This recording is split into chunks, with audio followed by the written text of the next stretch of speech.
Hey guys, RanqeustLP here, bringing you episode number 13, lucky number 13, for Building and Beyond. So, in my last episode, we did a recap of what's been going on over there.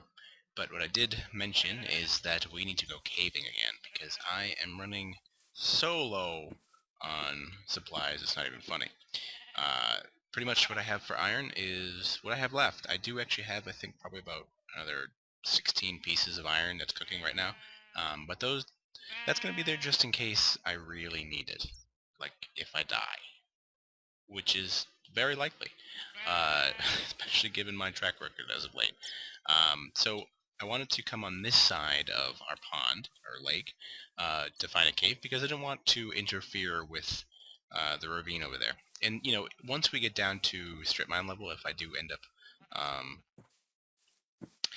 end up hitting it, then it's not that big of a deal. But I just didn't want to dig through it and then have this giant shaft going down. So we're going to do some regular caving to begin with, but I think once I kind of exhaust that option, I'm going to build a stairway that kind of spirals all the way down to diamond finding level. And then we'll go from there. So what I'm going to do is I am going to hit F3, and I'm going to look, so heading north will be the direction towards where our ravines are.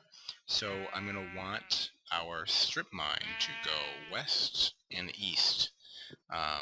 That way it will not interfere. Well, hopefully not interfere at all. So here we go.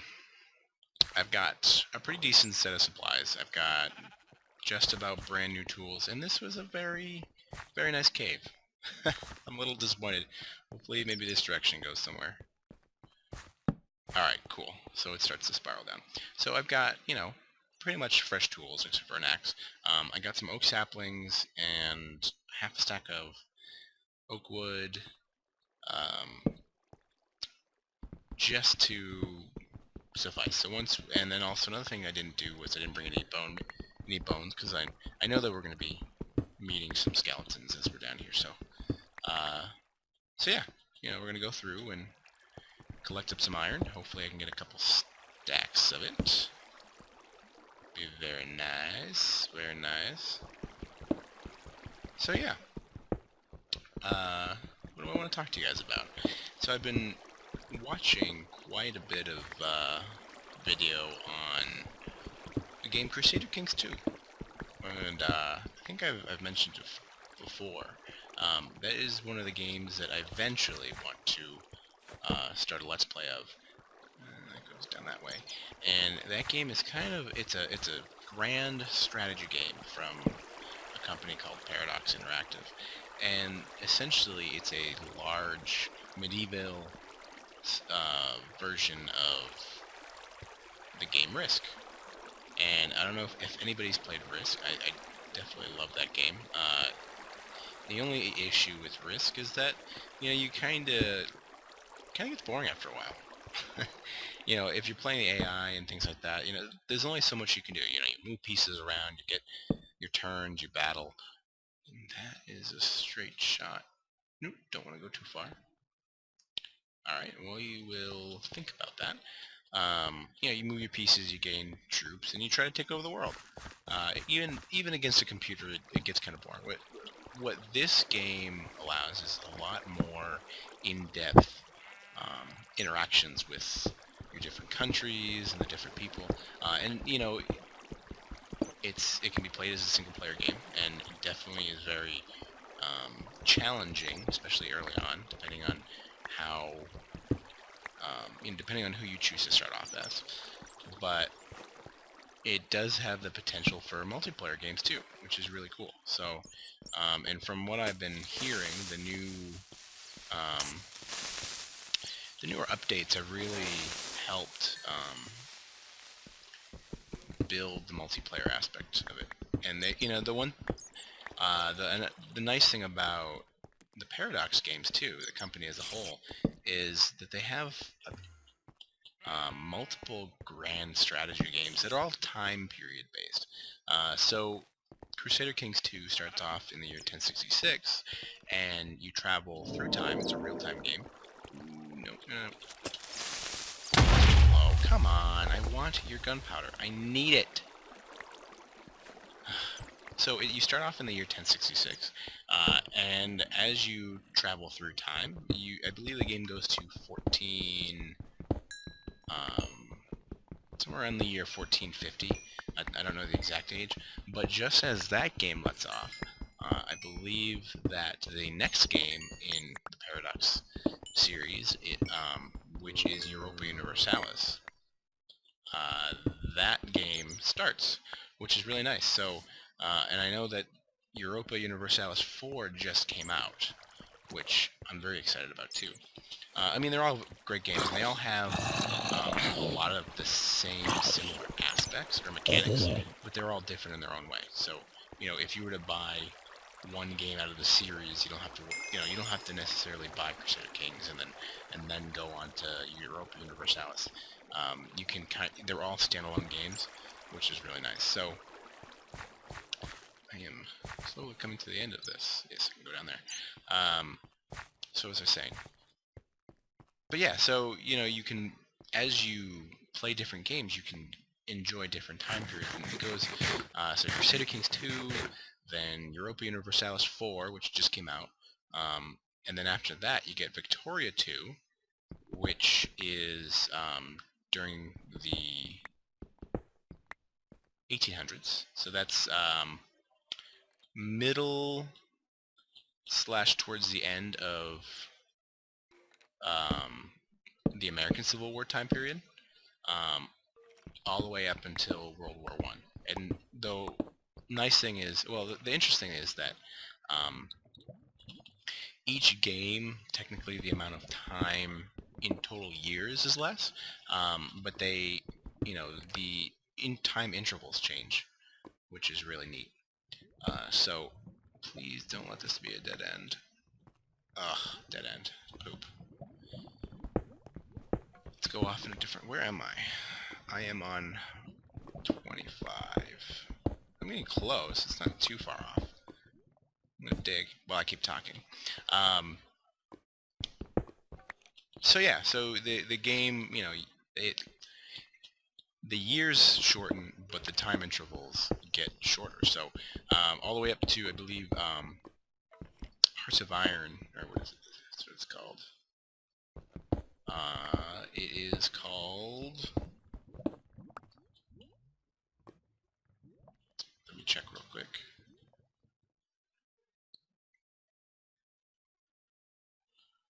Go to YouTube. Leave the page. Yes, I'm uploading, I know.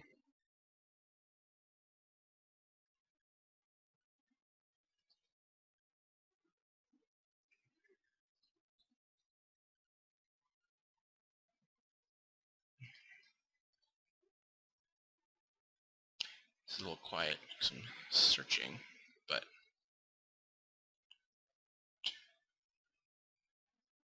Hearts of Iron. So I was right. Yes, Hearts of Iron. So Hearts of Iron is the 4th and final game in the series.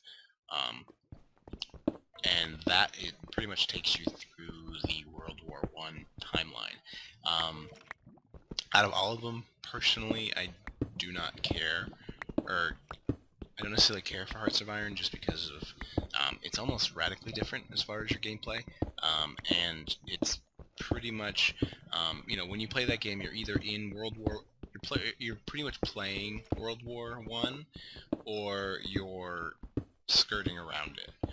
It doesn't give as much leeway as far as history goes, and so the big thing that's really... Ooh, emerald. The big thing that I personally like about, the first 3 in the series is the fact that you can take history and you can change it, and you can make your own history. And essentially, as you're playing it, you can choose to, follow the path of history, or you can, decide, I'm going to start off as a lowly duke from a small country off in, whatever part of Europe, and I'm going to take over the world. And you can do that, which is very cool. So, you can be part of England, you can choose to play out the English-French rivalry and, you know, try to take over that way. Or, you know, with some of the newer patches, ooh, yes, that's exactly what I wanted. You know, some of the newer additions and DLCs, you can choose to be a Viking and go pillaging nations for money. There's so much you can do, which is awesome. Anyways, I digress. So, yes, so that game, I like strategy games in general, and, you know, that just gives you a lot more in depth. And again, the difference is between hello, Skelly. The difference between a game so, you know, similar to like Risk, is that you as a ruler control just about every single aspect of life. You know, you can arrange marriages, which is very important. You know, whether it's to make people happy, you can form alliances and all that kind of stuff. So there's a lot. It's a really in-depth game. You know, one that takes a while before you can be efficient, and you can challenge yourself, and essentially every play. Oh no! Oh, let's eat and heal. Every playthrough has the potential to be completely different, which is nice. So, yep, I know, blow them up. Where am I? I went all the way back up? Really?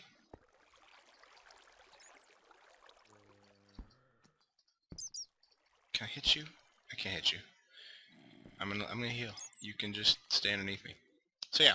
So eventually, when I have time, I will possibly look to picking up one of those games in the series, which most likely will. I want it to be Crusader Kings 2 because I love that game, at least in watching. But it will probably most likely be Europa Universalis, just because the cost of getting into the game is not as expensive as, you know, Crusader Kings, where, you know, to be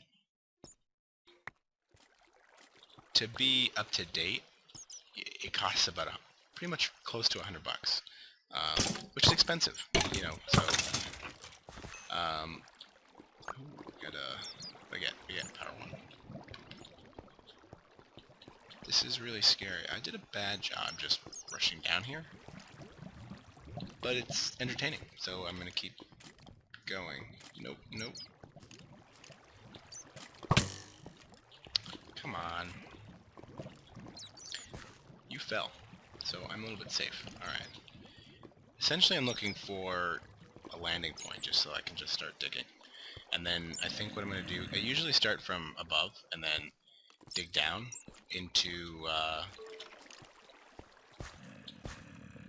ravine level, but I may choose to do the opposite and, dang it, find the right spot and then dig my way back up. I think that may be the best bet. But going up is not going to do that. Alright.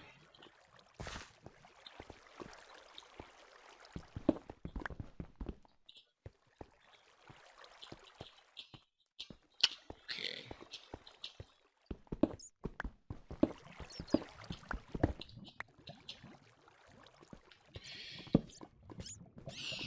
Let's see. Let's go down this way, because that is a lava pit. And generally when you see redstone, you know that you can get diamond. Oh, ooh, you are in a tough position, huh? Oh, I'm in a tough position. Oh no! Oh no! Oh no! Ooh. Come on! You thought you could corner me? I don't think so. You didn't even hit me! You, like, I jumped up, you shot your arrow, and it went, like, in between my arm.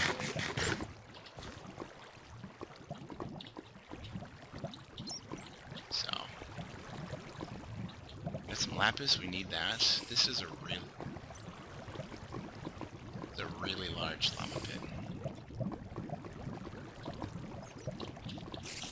It's not very useful. Back to you, crap. Okay.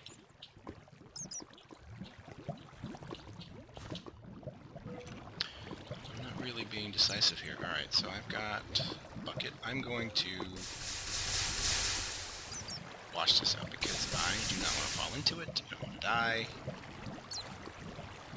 I want to start digging. And as we kill the lava, we must relight.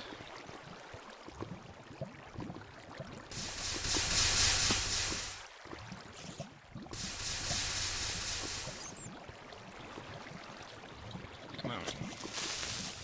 Give me your powder. Sorry, Bat. That was sad. Not really, but the poor thing was just trying to fly around. And I killed it. Alright. I'm gonna need that eventually.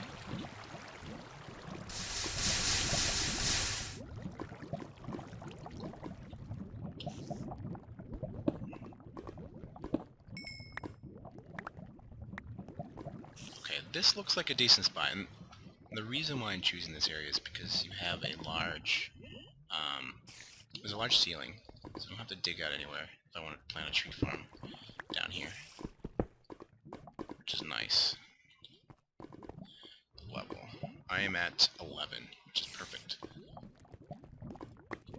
Level 11 makes it so that you know that you're not going to hit any lava farms, or any lava lakes. It's always going to be one below. Some people like to go on foot. Ooh, screenshot. Some people like to go foot level 10. They think that gives more of an opportunity to get diamonds, but I don't think so. It's more of a hassle in my opinion. So, yes. West, south. Alright, so... No. Bad scared me. Come on. Come on, you can do it. Oh, sniper.